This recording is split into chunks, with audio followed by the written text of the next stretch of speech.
Hi everyone, welcome to the 43rd consecutive Above and Beyond Hangout. My name is João Moreira Pires, and I'm your host here in Lisbon today. Over in Porto, we have Marilia Santos. It's great to have you there. All good, Marilia? All good, João. Thank you for your introduction. So welcome everyone. Welcome here in Porto. Today we will have a talk about defense. So let's get up to speed with the Portuguese ecosystem. So I would like to call Patricia Roque to make it. Yes. Thank you.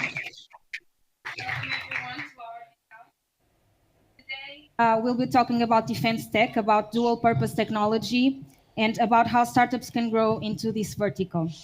But before diving into that, I like to leave a few notes with you. From today on, we'll have something new in our Hangouts. Thanks to our friends at IPVP and Unicorn Factory Gaming Hub, we'll be able to try out new games before and after the talks.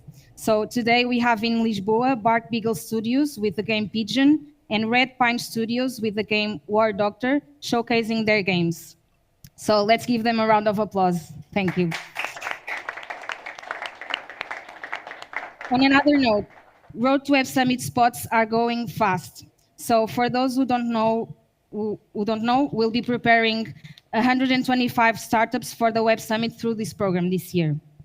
If you're thinking about participating, or if you're not yet sure to participate, you can join our Ask Me Anything session that will take place next week on September 11th.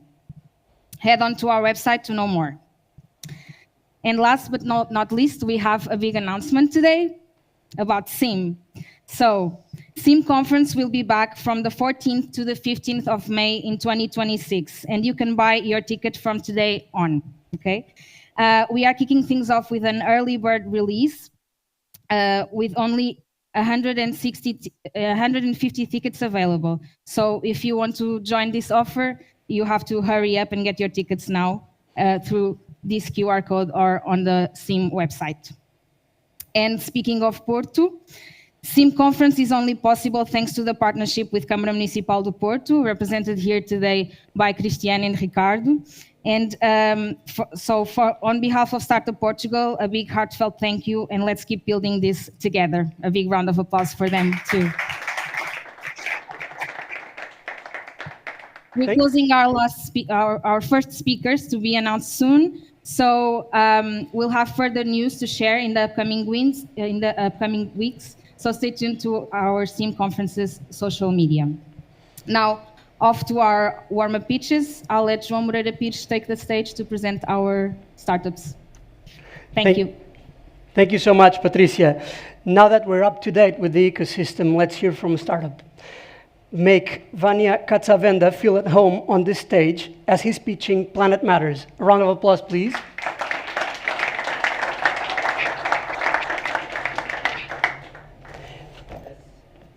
Hello, what a pleasure to be here. Today we're speaking about tech defense. I have the pleasure to tell you how we from Planet Matters defeat the environmental waste with our technology. Yes, that's how it works. So, how we started, we were a community of friends who built up a social media account where we now reached over 3 million followers and over 200 million viewers. We were reposting cleanup videos from people all over the world. They sent it to us and they wanted to be seen how they take action. Then we were so happy that we saw how the people liked this initiative that we did a cleanup tour through Austria. We are based in Austria. I have the pleasure to live here since a few years. And with this cleanup tour, we toured through the beautiful country of Austria and cleaned up with over 22 groups and 300 students. We did a big media presence. We had documentations, newsletters were reporting about us. Also, we did documentation here in Portugal with CNN International. It was a big pleasure for us.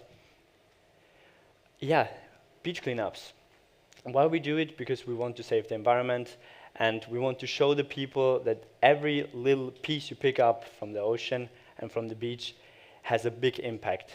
There you see some stats, a little reading exercise for you. We mainly work with volunteers That's how we started. But then companies started to getting in touch with us. Why? They liked what we're doing. They liked to get involved. They saw the opportunity to also build a connection with us and with their employees. That's why we came up with a team building experience, a whole day experience of fun and action with the companies that works with a little sustainability workshop in the beginning. We provide all the gears, the gloves, and then we keep it simple and say, let's go and clean the waste. Also, we recycle and upcycle. Due to add-ons, due to our big social media presence, we do an after movie, we do social media content, we do home kits also for the employees.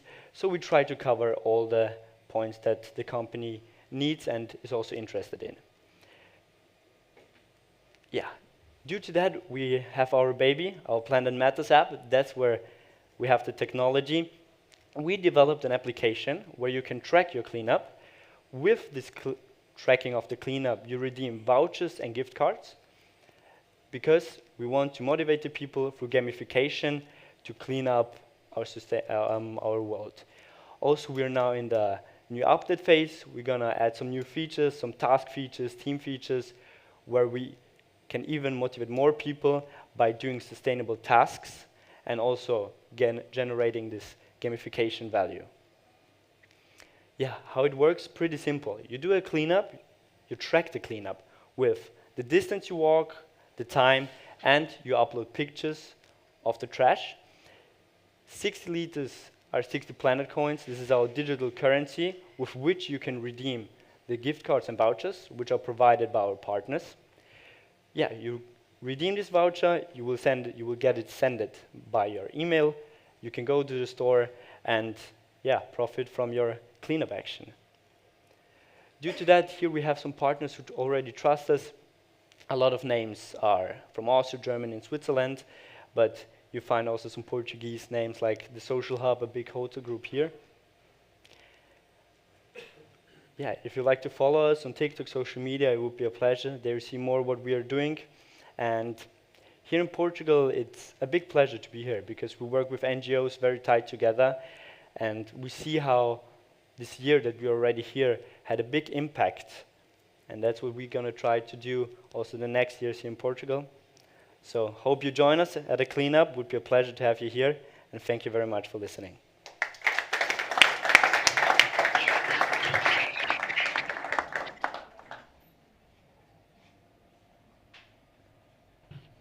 Okay, yes, thank you. Thank you, Benji. It was really nice to hear more about Planet Matters. So now here in Porto, I would like to please welcome Anuj Rejmi to pitch Storming Universe.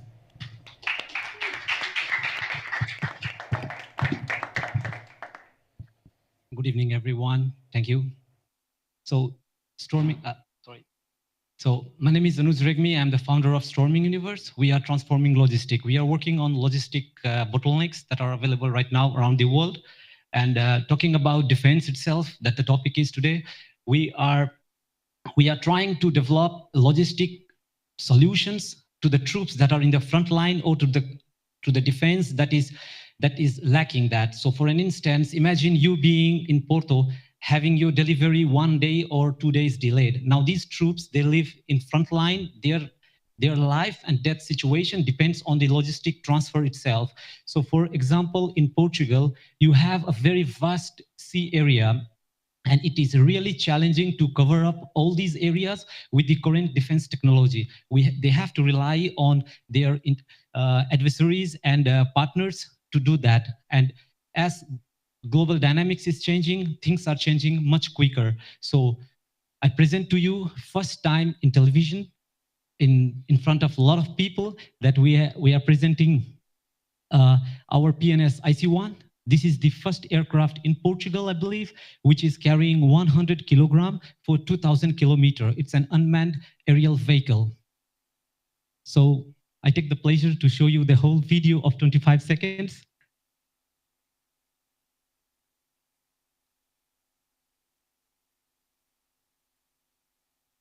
So what's interesting about this vehicle? So This aircraft can carry 100 kilograms for 2,000 kilometer range and has a volume of 1,100 liters.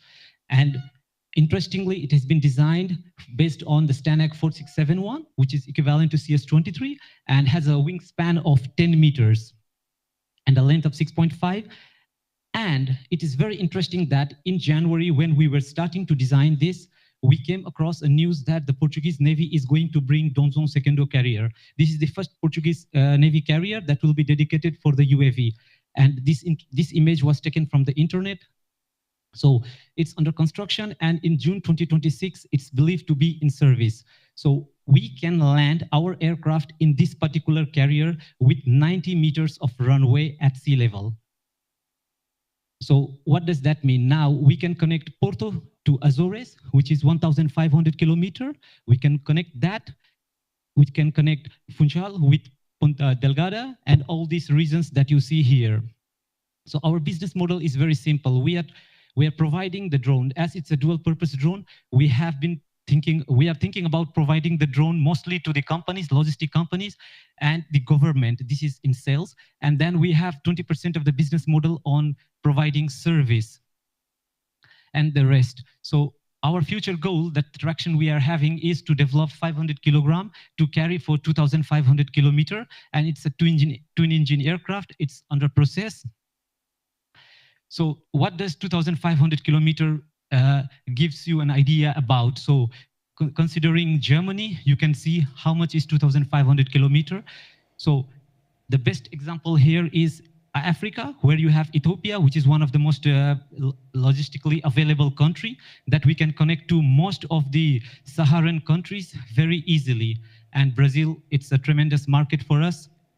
So these aircrafts are able to reduce 60% in emission, and these are stall aircraft, so they can land in any terrain in a very short runway, no need a tarmac, and it's 60 to 70% cheaper, 85% faster delivery, and larger payload volume.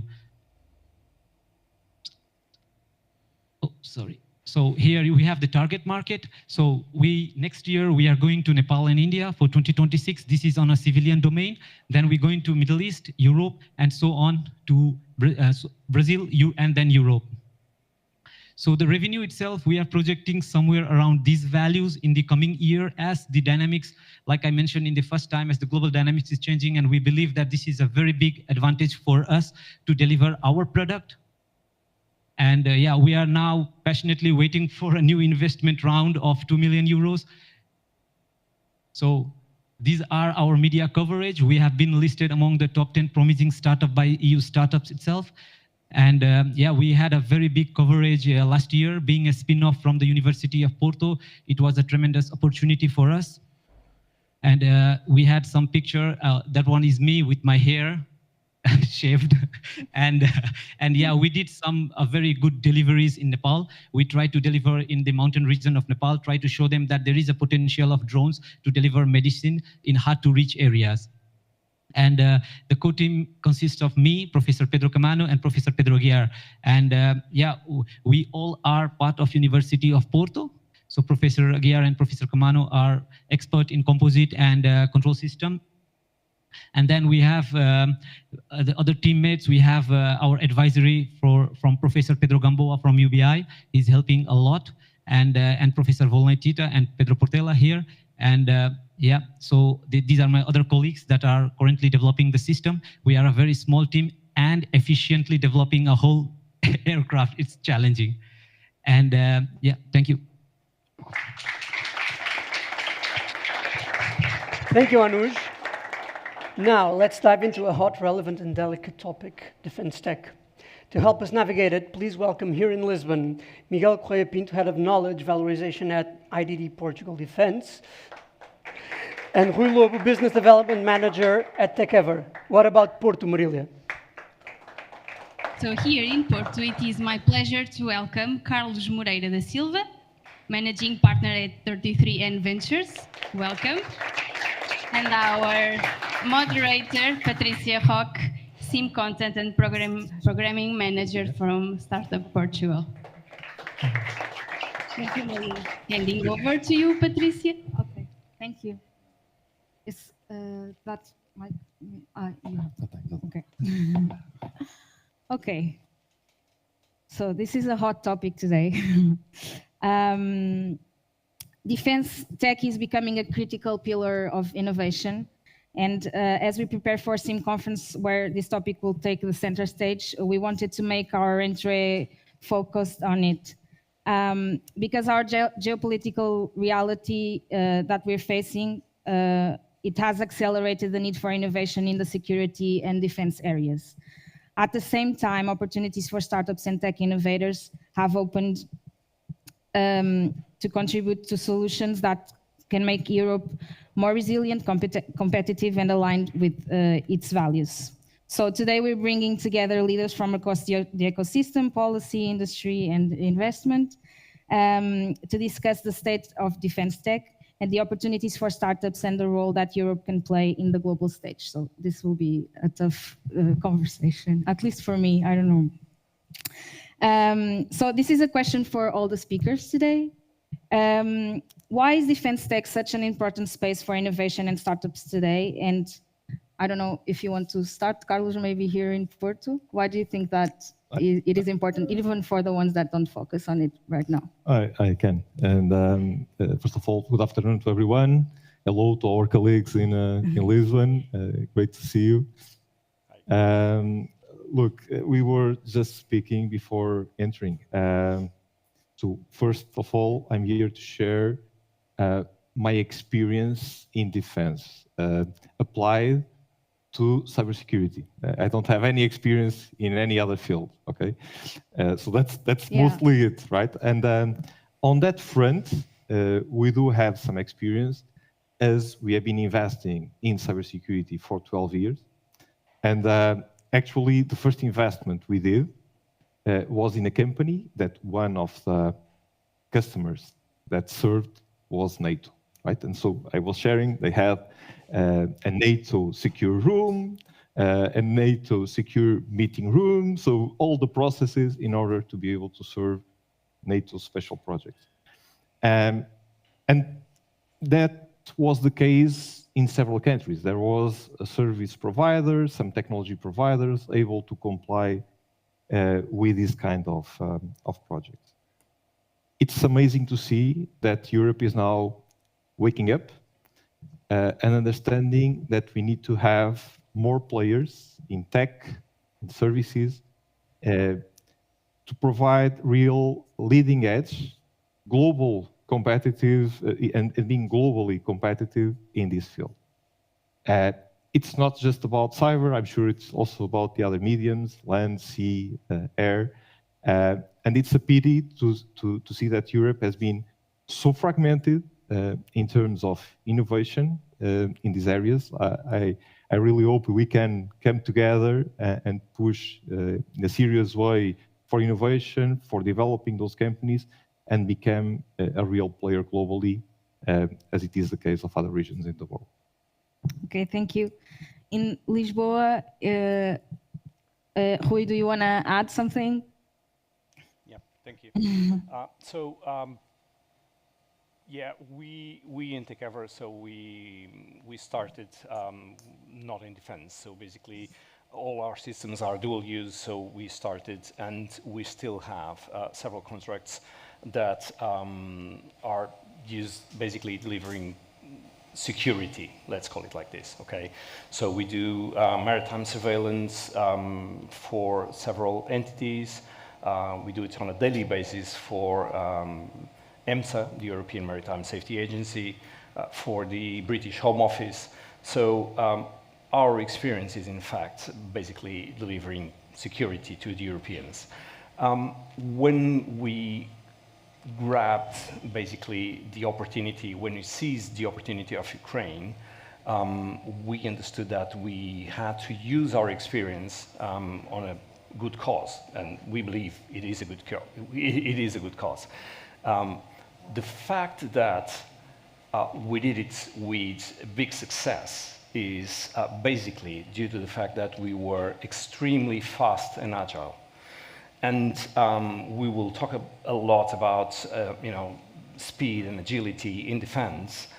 And that's pretty much what everyone is talking about in, well, all over Europe and all over the world, which is, how fast can we be in the defense area, which is typically quite risk-averse in terms of, speed and innovation, I would say. So we innovate a lot in defense, but it takes a lot of time, to allow that innovation to be put in practice. Miguel will for sure have a lot to add on this, and I think, and I agree. The biggest challenge that we have, we Europeans, is being a fragmented as we are, and as Europe works, which is in a fragmented way. How can we work together and make it scale, basically? Because the biggest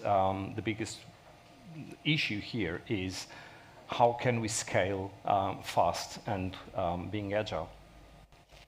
Okay. Miguel, do you want to? Many startups worry that working in defense will limit their options.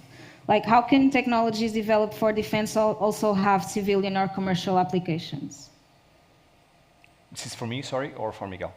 Yes, for you. For you still. Okay. So, $1 million or several $1 million question, right? There is a big question around software and hardware, of course, and it is different. The approach, in my opinion, and Tecaver's opinion, is it is different. Innovating in hardware and innovating in software. Okay. It is, due to its nature, way faster to innovate in software rather than in hardware, for several reasons, starting with all the certifications process, with all the bureaucracy that any innovation in hardware needs before being used and starting being used by the company itself or by a partner. If we produce something, and any startup can start, innovating and creating something, but at the end of the day, that something must be used by someone, right? So unless you have a business plan and unless you have an end user willing to buy your something, you're in deep trouble. So you're just innovating per se. So startups should, look at this process. Of course, having a clear business case in mind. Okay, I think we've already talked about dual use is always a good bet. Okay, so yes, defense, has a lot of money. Everyone is talking about the European funds. Everyone is talking about, but don't look at the size of the cake, right? Start looking and bearing in mind that what is the chunk you can have, right? And I think dual use and software are definitely two areas where it's easier to innovate and to start something, I would say. Okay. And now for you, Miguel, what Portugal has been positioning itself in the European defense landscape. Where do you see the biggest capability gaps that startups can address right now? No, for you, not for you. Yeah, so it's to me the question. Miguel. Yeah, okay. it's for you. It's for you. So, I have some notes here because I think it's important. I said, except for tourism, everything is needed in defense, okay? So people usually think about weaponry and armament, but health, communications, transportation, everything you can imagine is relevant.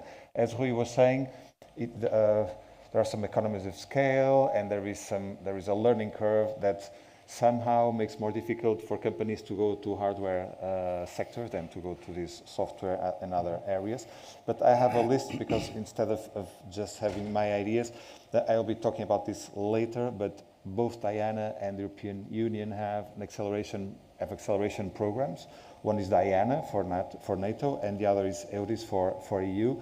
And for instance, this year, Diana had 10 challenges, and this gives you an idea. So it's energy and power, advanced communication technologies, contested electromagnetic environments, human resilience and biotech, this is health basically, critical infrastructure and logistics, operations in extreme environments, maritime operations, resilient space operations, autonomy and unmanned systems, and data-assisted decision-making. So again, this is all very software-driven, although you need obviously hardware for this as well. But this is very wide, and these challenges are more focused on solutions than on technology. So you need the technology for the solution, but basically you're trying to solve a problem and not just coming up with a technology for something, a solution for a non-problem. You have a problem and you have to go to the solution. I don't know if it helps. Yeah. So I wanted to understand, Miguel, also regarding like procurement processes. Do you think they're evolving to make it easier for startup to work with defense and government clients?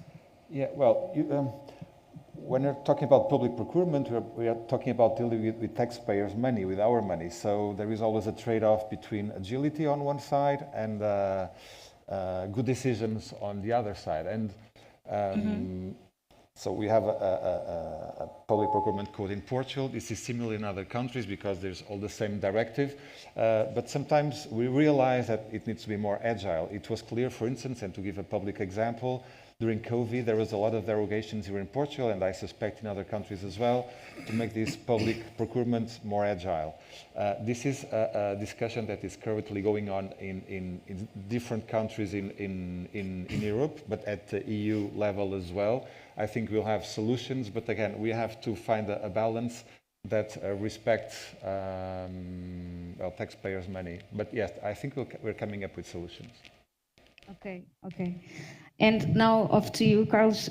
Does the fact that defense contracts can take longer make the startups less attractive? How do you assess risk and return?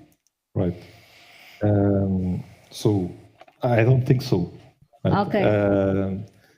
And probably putting the defense angle on the assets we invest in. How do we see it, and if it is riskier or not? Probably besides the contracts themselves. So first, when we invest in a company, we invest to sell it afterwards, right? And so it's not only about thinking if the company has a nice product, in this case, software team, right, purpose, but also what's the exit path? Who can buy this company afterwards? And the contracts will make part of the cake that we will sell. And so contracts need to, when we are talking about the civilian world, there also might be conflicts of interest when you are selling a company to a party, and that company has contracts with competitors, right? So same thing applies to defense. We need to have in consideration these kind of dynamics, right? And probably are much more sensitive on the defense side. Then, in terms of buyers, there are not so many potential buyers on the defense side as there are on the civilian side. And so we need to design the value creation for that investment in a much more delicate way, right? To the point of having long-term contracts and shorter-term contracts. It's also the case with companies that are addressing the civilian world. Sometimes we are talking about companies that have 1 million contracts per year, or very sizable contracts, I mean, per year. And then in terms of length, contracts that span for 7-10 years. Of course, a contract of such a size and such a length, it's not closed in 1 month. It would be very surprising. So it takes time. It takes investment to close that contract. And so a company that wants to show growth very quickly because they will need to close another round in 1 year or so, they will probably need to mix this kind of contracts with smaller ones. Right? And so having a company doing dual use, at the end, these risks carry a series of factors, right? I could enter in more detail, but I will keep it concise. I hope I answered your question. Yeah, think so. And now to Rui, what do you think are the main challenges startups face when entering the defense sector, and what kind of practical advice would you give for them to overcome? Well, some of the challenges were already mentioned here. And let's face it, like any hype, we are facing a defense hype, right? It's obviously common that in every hype, 80% of the companies will die in the process. It's just the way it is, right? So cooperation is fundamental, and again, this comes with the question of scale, size, right? Any small company that is starting to get into this business, and like you were saying, without a clear exit plan of, okay, I'm in this for this many time, I have funds to support me for this period, it's better to review your business case, right? Because you have to have a clear business case.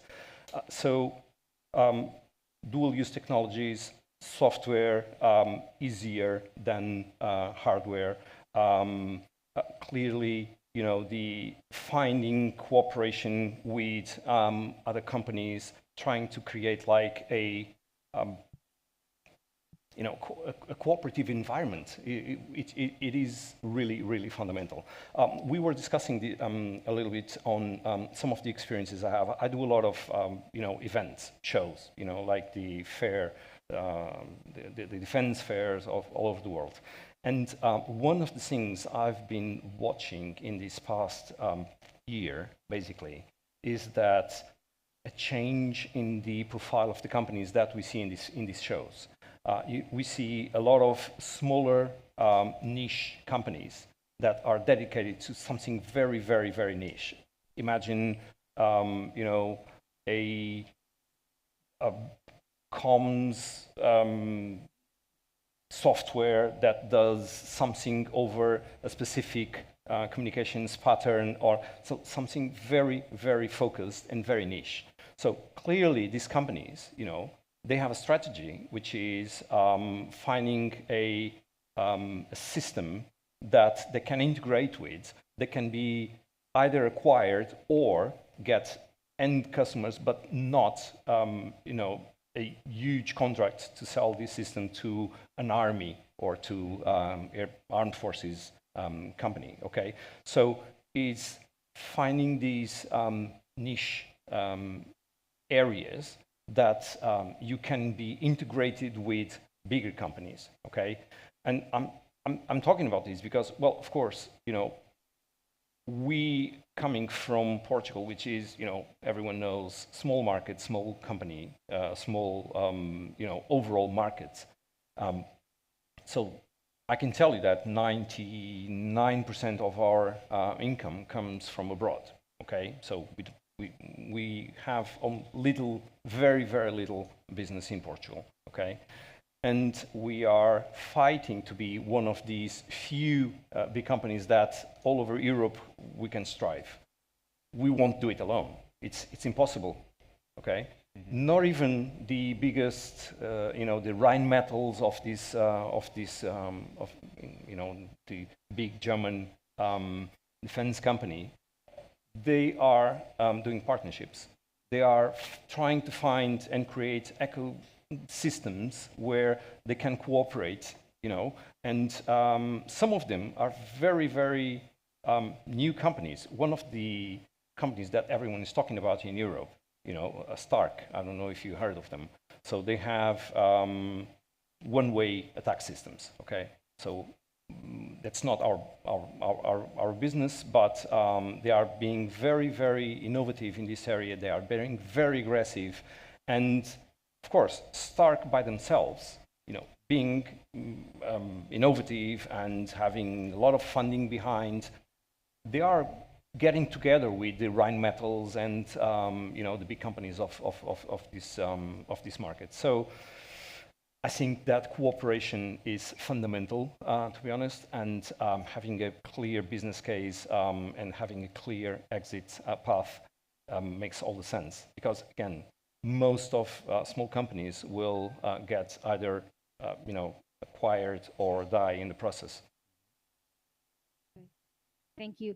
And Miguel, on this topic of cooperation, what are the national or EU mechanisms that you think that startups should pay attention to? You talked about Diana, for example, but can you explain more about what opportunities we have in place for startups right now in this area? There are a few, well, talk about them is more difficult than having, I can share if anyone wants a document with some topics. But there are different approaches depending also on the stage of startups. Diana and EUDIS that I mentioned previously, they're acceleration programs. So they always have topics, companies apply, they have this acceleration, mentoring, non-dilutive grants, access to end users, typically the armed forces. So I highlight these two. For product development, many companies struggle with how are they going to reach their end users, which are the armed forces.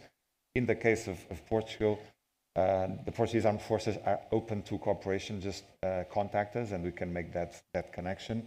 For instance, if you want to test a product in high sea, it's very expensive to rent a vessel, but the Portuguese Navy has vessels every day in the ocean and they're open to cooperation. If you want to test a radar or a system, whatever, they can do it.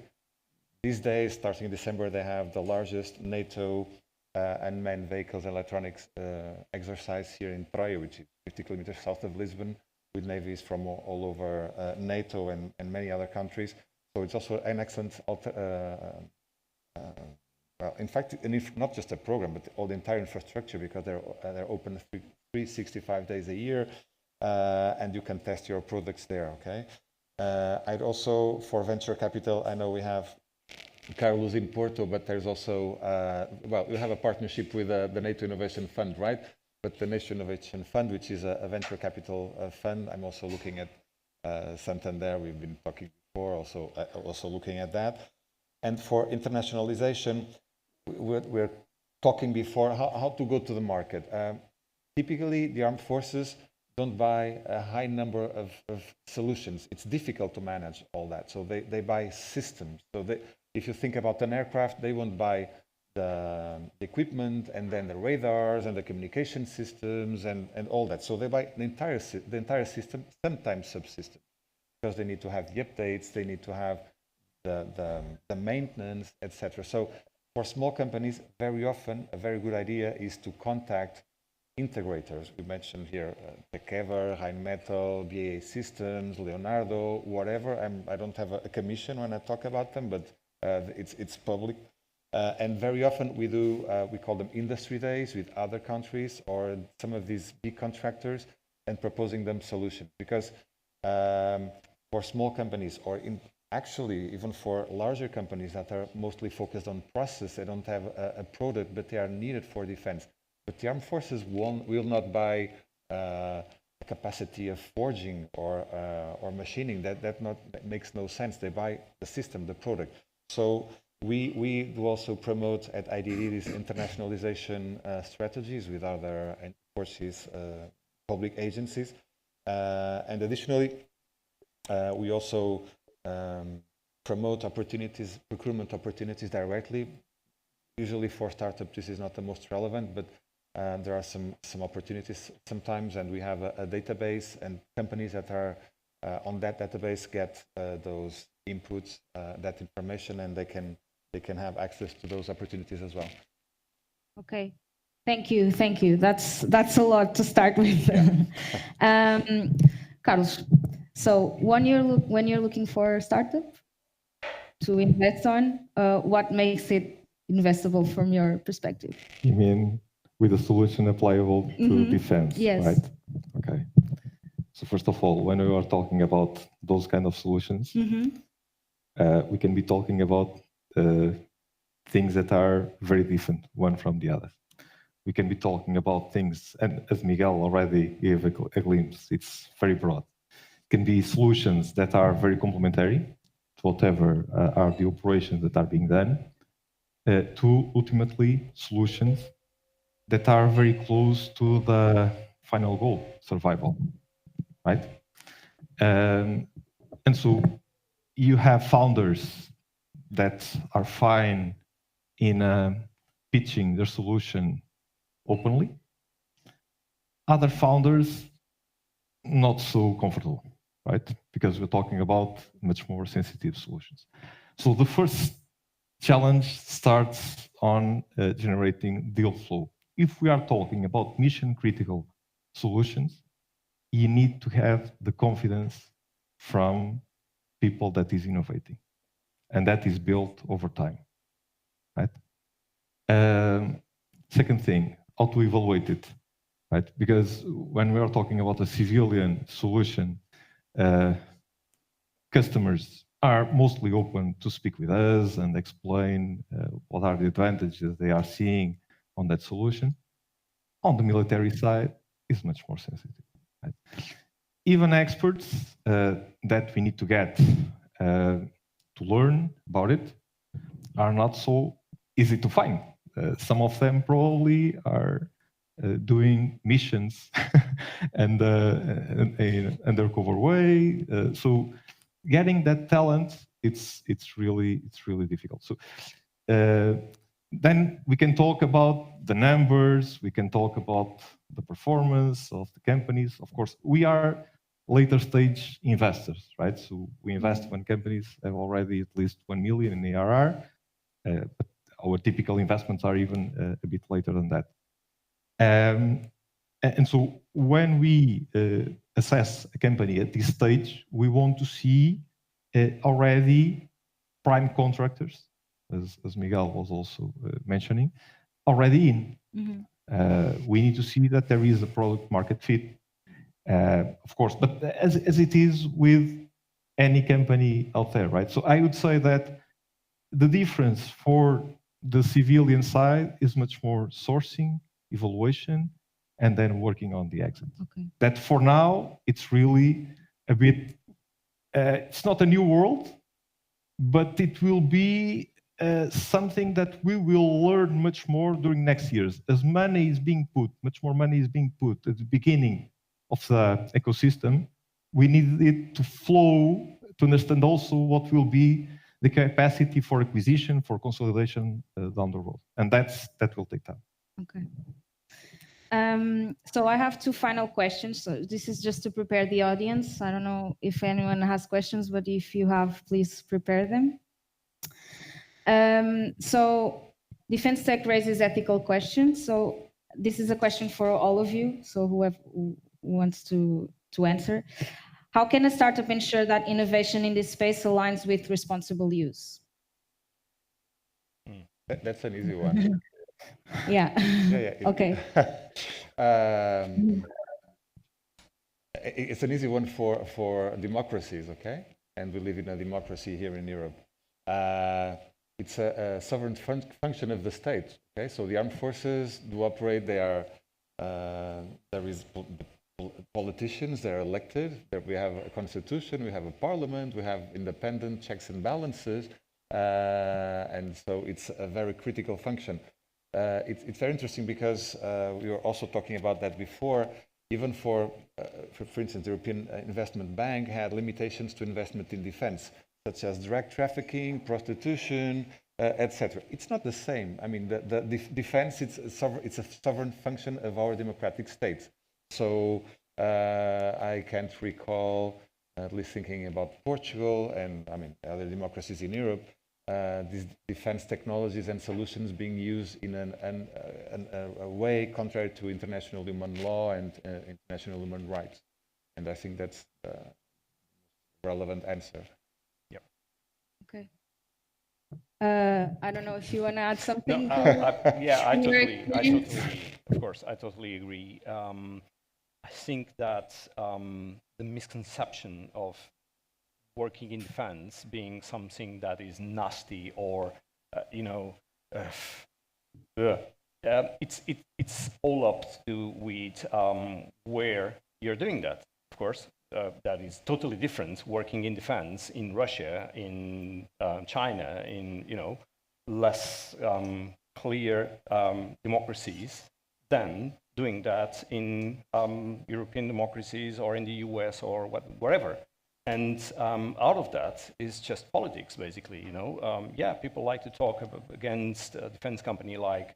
I've never heard people talking about defense in the US per se, because safety and you need defense to be safe, right? And we all care for we and our families and our friends. We like being safe. So I think that it's just that. It's a lot related with the fact that where you're doing and what you're doing, okay? And of course, if you are working under, the law of where you're working, there's no difference in doing defense or any other, working on any other area. As I told you, yeah, we in TechEver, we started with, civilian safety, let's call it like that. So we do maritime surveillance for safety agencies. No one ever asked to say, oh, why are you looking for pirates in the coast of France? Or why are you monitoring, migrants sunk in the British waters? Of course not, right? Doesn't make sense, because we need that for everyone's safety. Ours, the people that dare to do illegal stuff. So when the need came, and bear in mind, defense, it's always a question of need.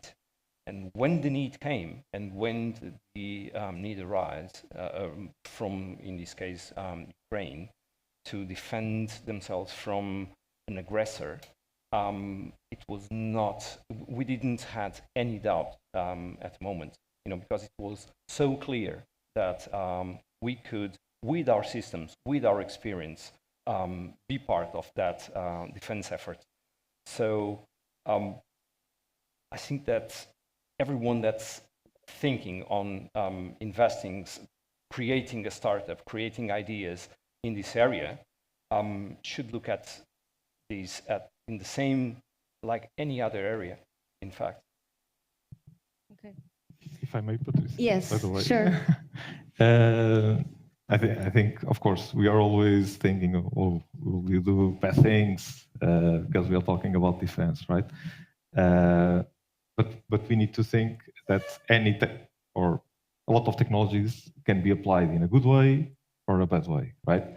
And even now, even not putting defense aside, when we are talking about serving law enforcement agencies, we already have that line.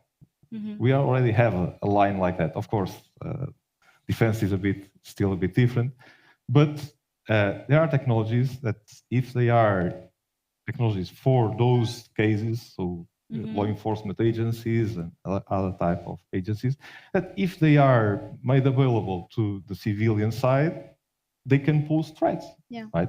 And so when we're talking about defense, it's the same thing. We need to have those technologies, because if we don't have, then our survival is in peril. But we need to be very careful on how are they used and by whom are they used, right? Okay. Yeah, I think that answers to my question. So my last question is, we're in a defense tech moment right now. Do you think that we'll have something equivalent to the internet coming up soon from the defense space innovation area? Can you repeat? Can I repeat? Yes. If you think that there will be some kind of innovation similar to the internet that will come from the defense area? If anyone Yep. Let's allow Carlos to start. Yeah. Yeah, Carlos. This time Porto can start. Not sure if you want that, but okay.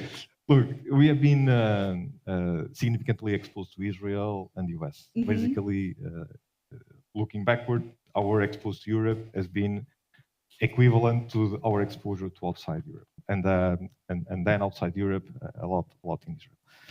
And a lot of innovation in Israel came from the purpose that they have of needing to have defense advanced systems, right? And then some of that innovation spill over to other to the civilian side. In Europe, innovation was coming much more from the universities, research centers, and now as also the purpose of being applied defense. I really don't believe that we'll see a lot changing radically in how Europe produces the very deep tech innovation. Eventually, it will evolve, but I don't see it happening in a radical way. What I believe is that by having much more use cases for that and having much more spending done on defense, we will strengthen the companies that are innovative and are born in Europe, and that will help us take those technologies to market in a faster way, in a much more sustained way. Of course, there will be spillovers, and eventually companies that eventually wouldn't succeed as fast if they wouldn't have defense, they will be in a stronger position then also to serve the civilian world and will enable also other kind of interesting use cases. Okay. Any other ideas? Miguel, Rui? I think that Carlos gave an excellent answer. So, Rui apparently doesn't know what's going to happen. I don't. I don't have a crystal ball. But I would love to, but yeah. I have a slightly different vision from the inside or being part of this movement, let's call it like this, which is I think we are already in the process of something that will change the way that we foresee the world and the way that we live and that the way that we are used to get to safety. Okay. Europe had war since ever, basically, right?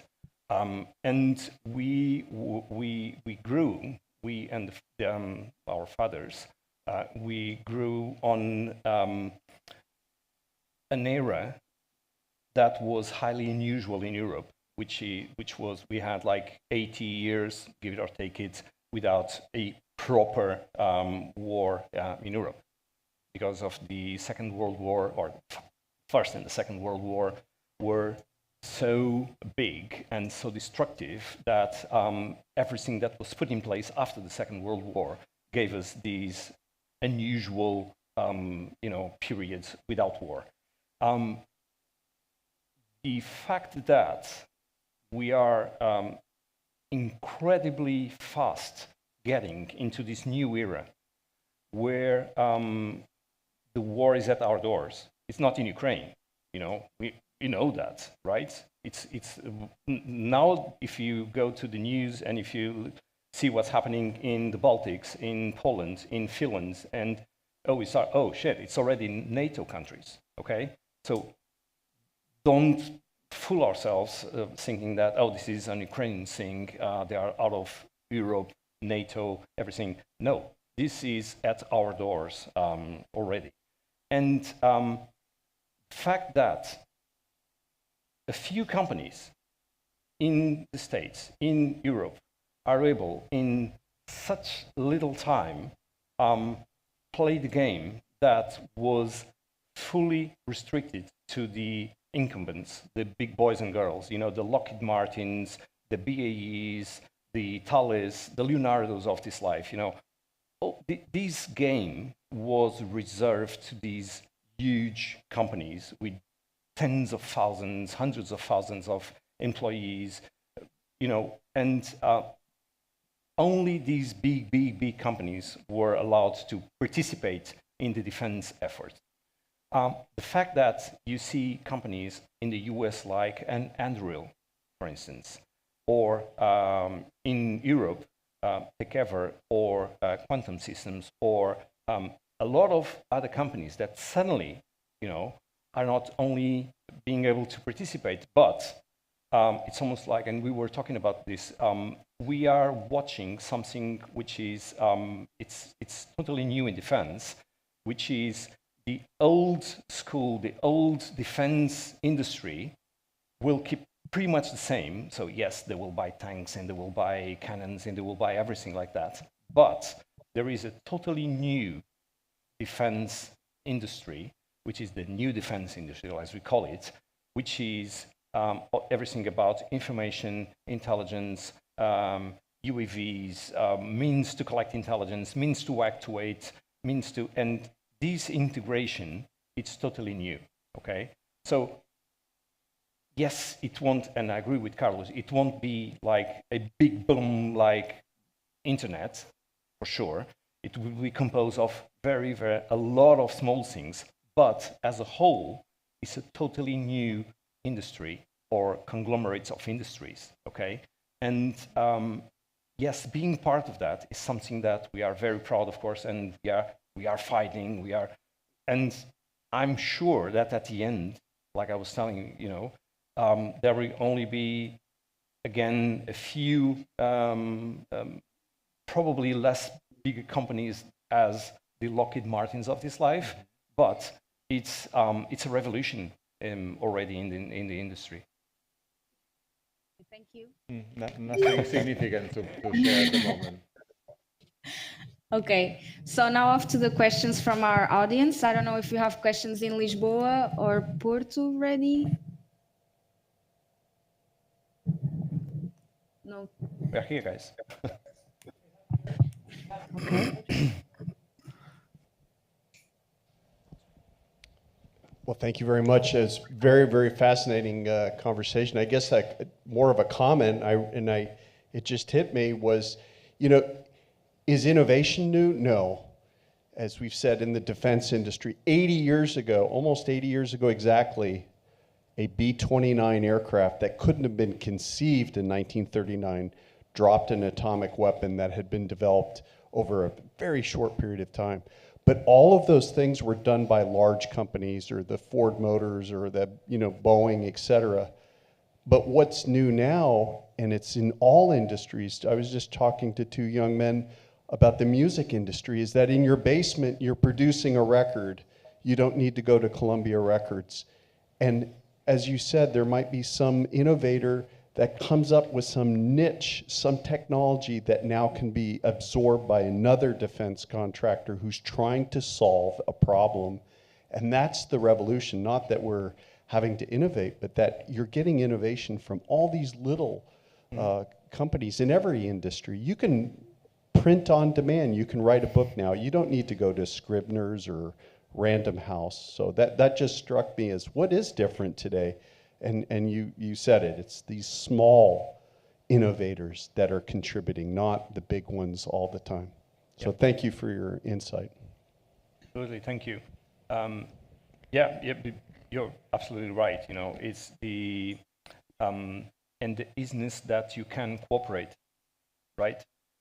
50 years ago, 20 years ago, it was quite hard to not only, how to bring something to a wider market, but most importantly to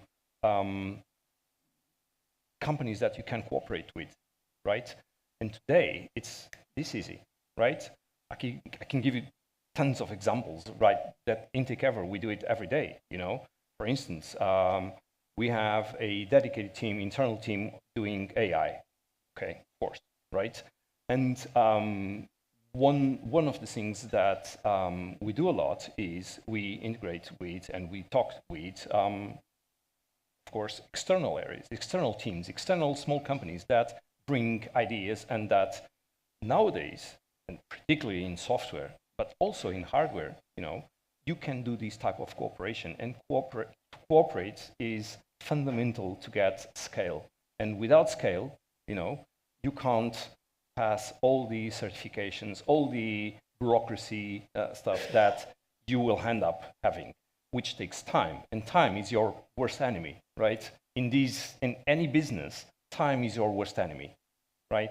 Where you have an excellent idea, you have a business plan, you have everything in place, you have, and your investors will start pushing you towards, closing without, and time is always your worst enemy. And cooperation is definitely something that can help you throughout this journey. Another question there? We have a question in Porto too. Hello, good afternoon. I think this question would be more for Nuno because I think he understands the defense ecosystem. Imagine that you are a small, medium-sized company that already is established, let's say, in the aerospace sector. So imagine that you develop composite solutions or aerospace materials. Then how do you enter in the defense sector? Because sometimes from what I see, it's a bit difficult to enter in the procurement process of these companies that do, like you said before, the integration, So how a company could enter not as a startup or an integrator, but as someone who supplies the materials or the expertise that has been gaining through the years in other sectors like the aerospace, that is a very competitive space and very close to the defense industry. You said, I think it's for you, Miguel. Okay. It's for you, Miguel, probably. I was thinking about who is the Nuno, but No, I talk also for Nuno because But who's there is no Nuno here. no, sorry. Rui, sorry. Okay. Sorry. That's okay, no Sorry. worries. I can be Nuno, that's okay. Sorry. Yeah, sorry. But Miguel, I think it's, I you have something to add on this. Yeah, well, there is so much new knowledge around that no government, no armed forces, no company can be all over it. So I'd say that most of these big companies, and we mentioned some of them today already, they have radars, technology radars and market radars, always acting, trying to identify better solutions, okay? And they have different approaches. It's either the procurement services that are looking for cheaper or better performing, whatever solutions, or sometimes many of these companies have VCs. This year, with Startup, we made that identification of defense-related companies that have VC funds just focus on defense and just focus on companies that have solutions that they think have a future, okay? So we can, sometimes we do it. We help to identify companies that can have a look, analyze your solutions.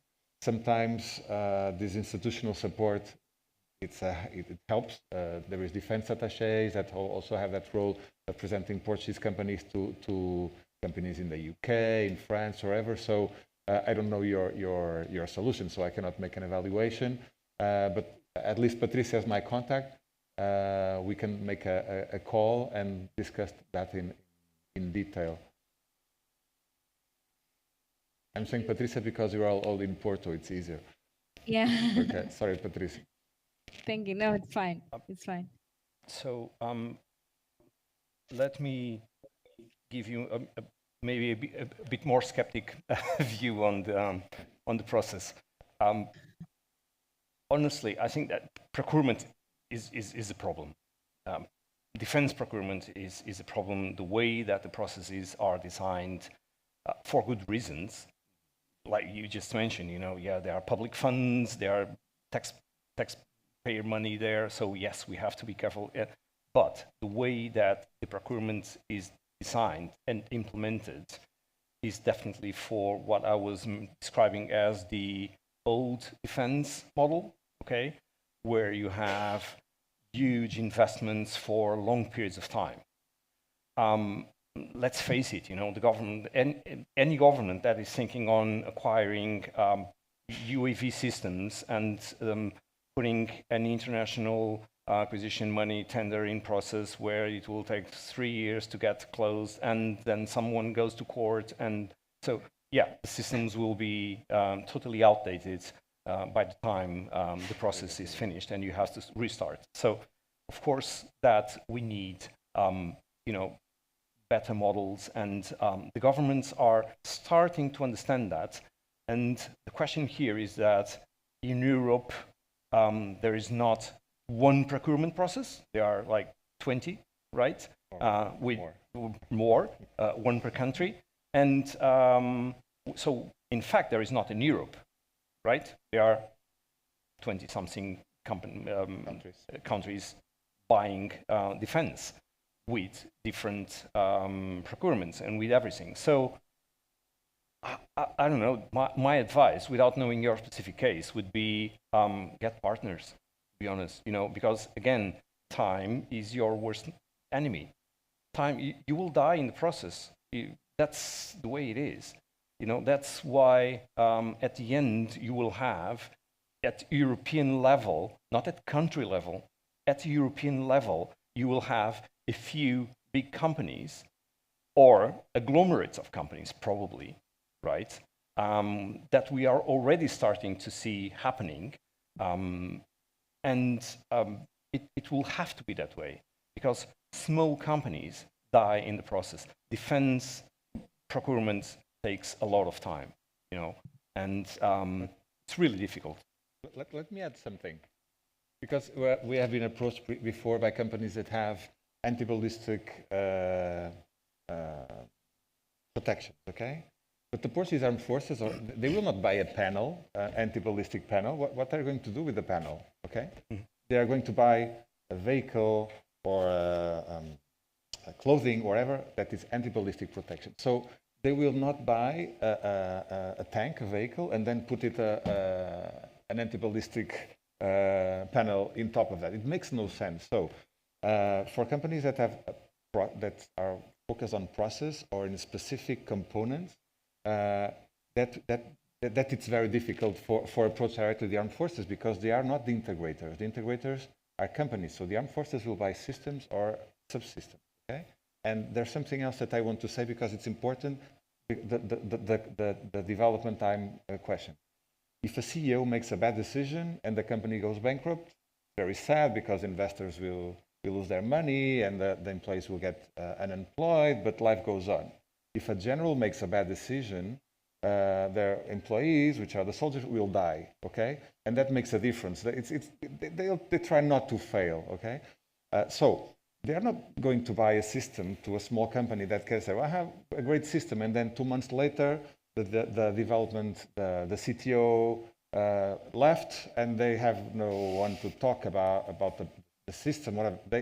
So reliability, trustworthy relationships, solutions that are tested and retested and tested again in different environments. Secrecy is relevant. You cannot be working for a NATO country and then selling that solution to Russia, for instance. So it's different because we discussed that. Was one of the questions that we're talking with Patricia.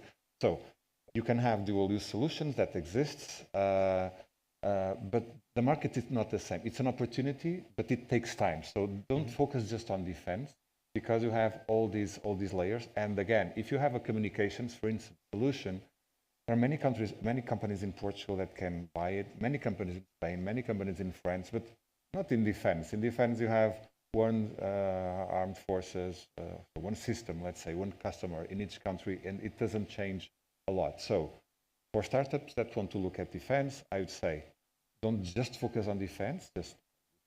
I think it's very interesting. There are lots of opportunities, but it takes time. Try to create these trustworthy relationships and connections with the people that make decisions, and try to have this, let me call it empathy. So if I was a general, not always the generals that make decisions, but if I was a general, would I buy this solution to my company or would I try a different approach, okay? Technology and to be at the forefront of technology has always been historically an advantage, okay? Most wars and most, if you look at history, and I'm an historian, but companies and countries that have a technological advantage always have a leverage, okay? So that's relevant. If you have a good solution, I'm sure someone will look at it, but consider all these elements, which are very relevant here. Okay. Look, Yeah. let me just, sorry. Let me just complement this with the example of what's happening in Ukraine. You know, we all see how a way smaller army, way smaller with infinitely less budget, let's call it resources, as the enemy is being able to, you know, hold on and in some cases to push back the aggressor. And of course, there is a lot of innovation in there, you know, but at the end, you need scale, right? And what you're seeing in Ukraine, when you watch at, you know, for instance, Brave One, it's probably the best example of, you know, community that was created around innovation in around the defense area in Ukraine. What they do is precisely to bring all those good, you know, fantastic ideas on very, very, very niche small companies and bring them together and allow them to get scale, right? And it's all about scale. The fact that Ukraine is getting better and better and better in fighting the Russians is the fact is based on the sheer numbers that getting all these fantastic ideas, they are being able to produce tens, hundreds of thousands, millions of UAVs per year. It's numbers. So you need scale. And if you are one of these very niche companies that produce something, you know, it's way easier to find where is your space in terms of what partners can you have, what environment can you create and be part of. Thank you. We have to finish our conversation, unfortunately. So, but we'll have time for more questions during the networking time. So, thank you to our panelists today. Big round of applause for them.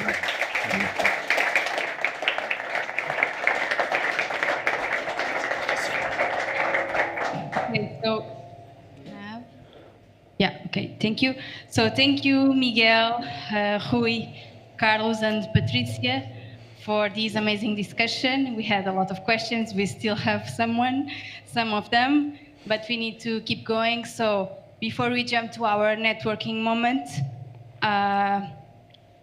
João, can you tell us who helped us making this Hangout possible? Of course. I now ask everyone to give a big round of applause to our partners who help make these events possible. I'll name them and you applaud, please. Investors Portugal, Ferroviário, 351 Portuguese Startup Community, UPTech, Porto City Council, Sograp, and Superboc Group. It was a pleasure to have you on that side, Marilia, and to be your host for this evening. Don't forget you have gaming stations here today. You can try new games. And we have 2 Hangouts this month. This was the first one, and the next one is on the 24th of September. Subscribe to our newsletter. See you again this month, and let's grab a drink. Bye-bye. Thank you, João. Thank you, Lisbon. So let's have a beer. Thank you all.